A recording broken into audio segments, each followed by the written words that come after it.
unbiased reveal channel. I'm Jenny. I'm Peter, and today we're really tearing into something quite intense about financial discipline. That's right. Our deep dive today focuses on this legendary investor's core idea about wealth, which Yeah. is saving your first 100,000. Mm-hmm. It's apparently the single hardest thing you'll ever do financially. And importantly, it's not really a money goal, is it? No, exactly. It's framed as this, like, profound psychological test.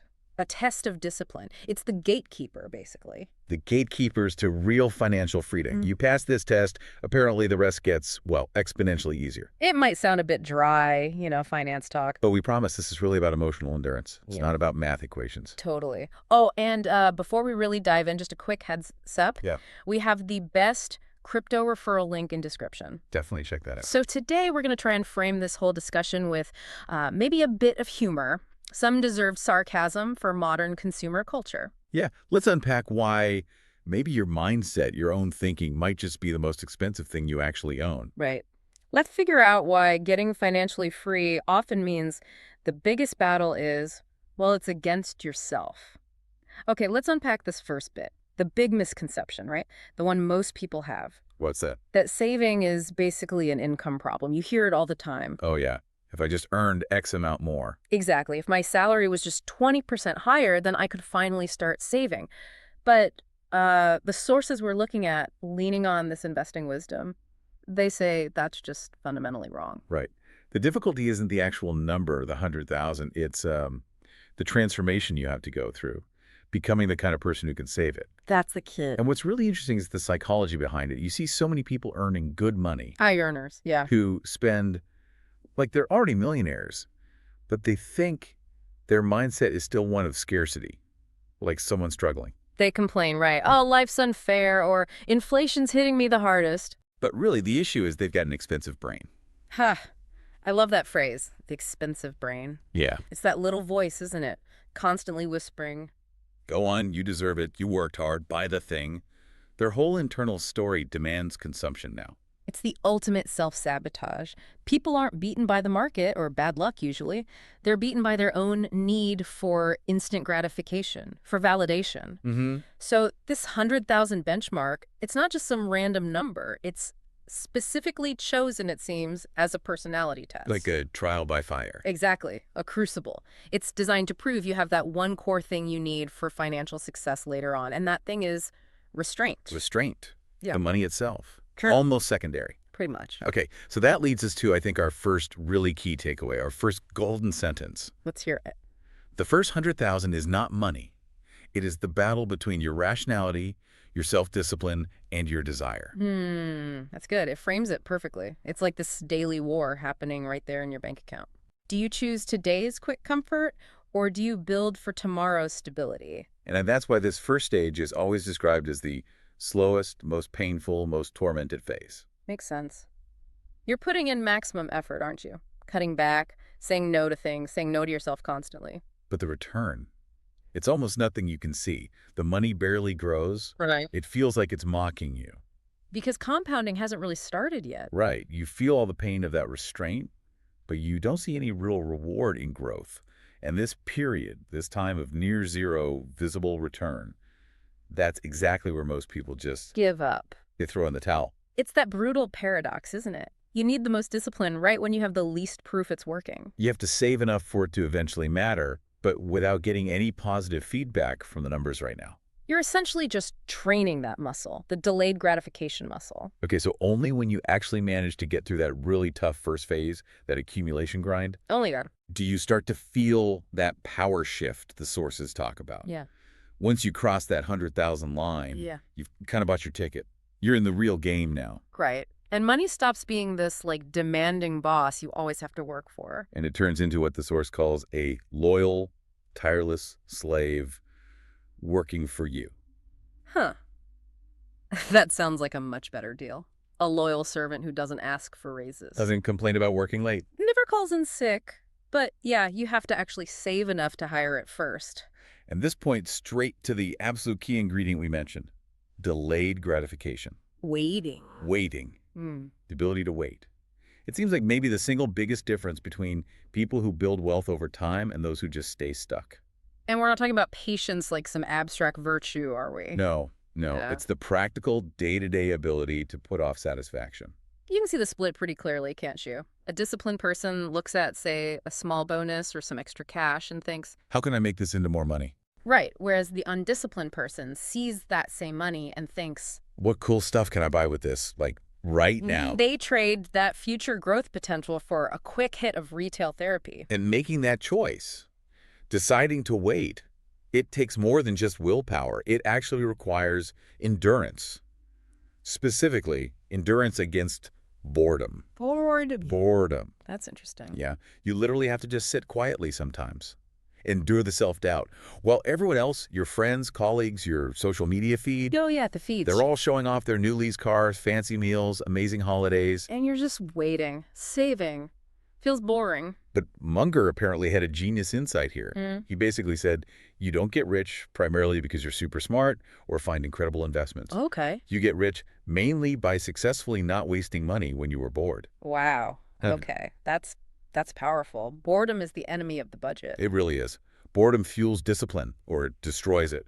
When people get restless, what do? They look for excitement. And excitement usually costs money. A new gadget, a risky trade, a shopping spree. Exactly. Okay, if that's not a golden sentence candidate, I don't know what is. That's behavioral finance in a nutshell right there. Pretty much.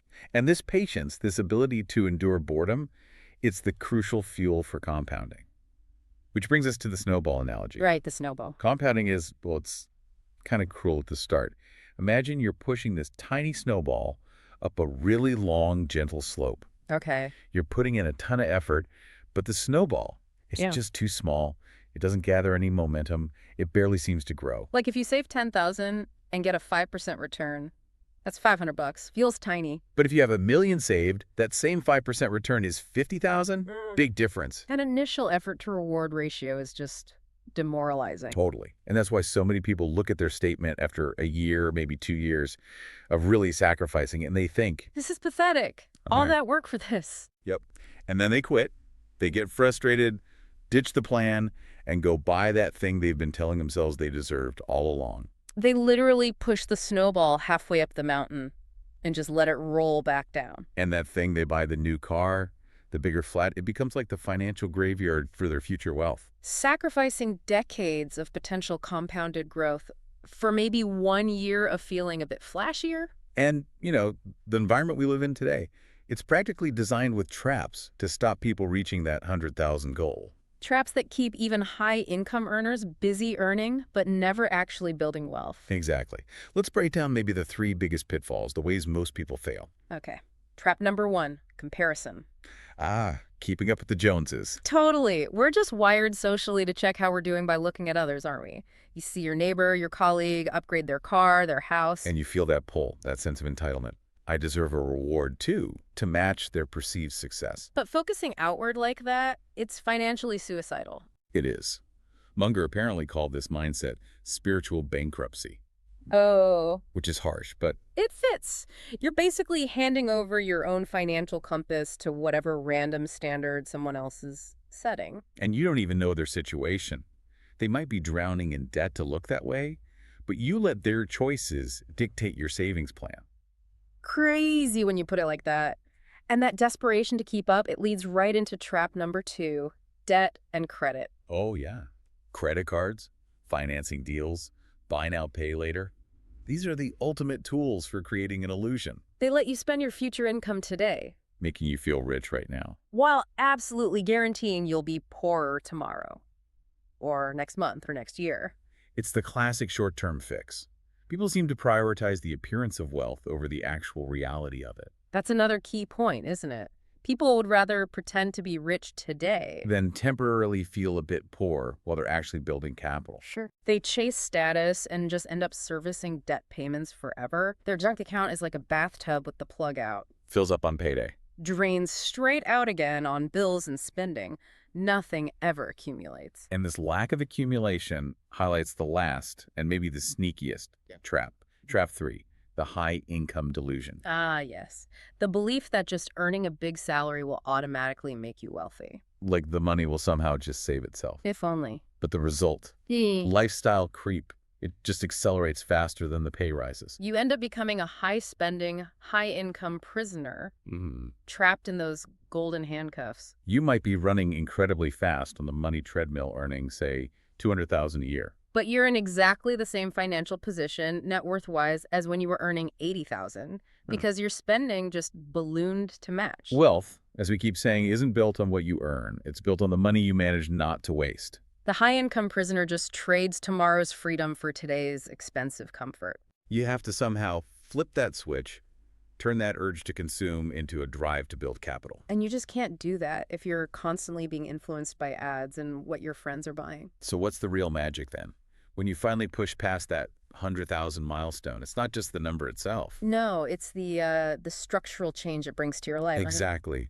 The real freedom that this initial pot of capital buys you is optionality.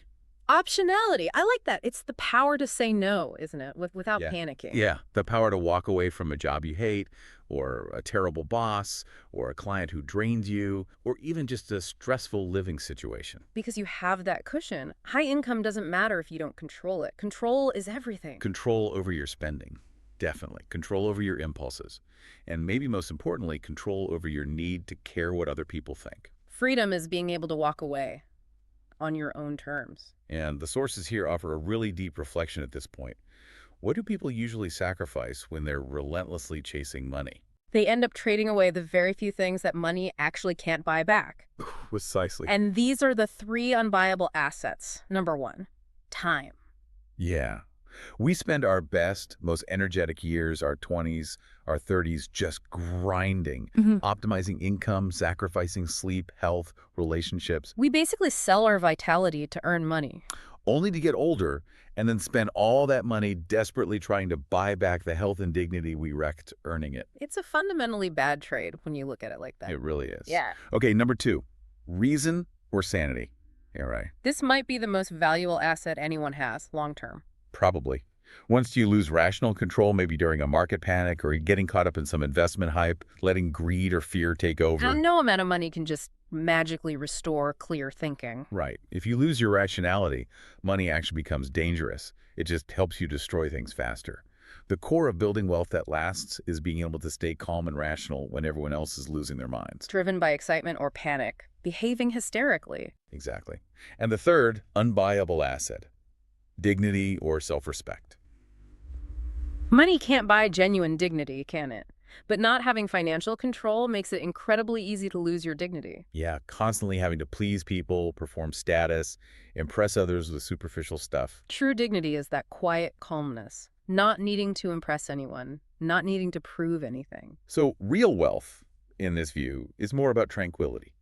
Needing little, proving nothing, being able to operate quietly. Munger was apparently very clear on this. Excitement in investing. It's poison. He said the investors who are always excited are basically casino regulars.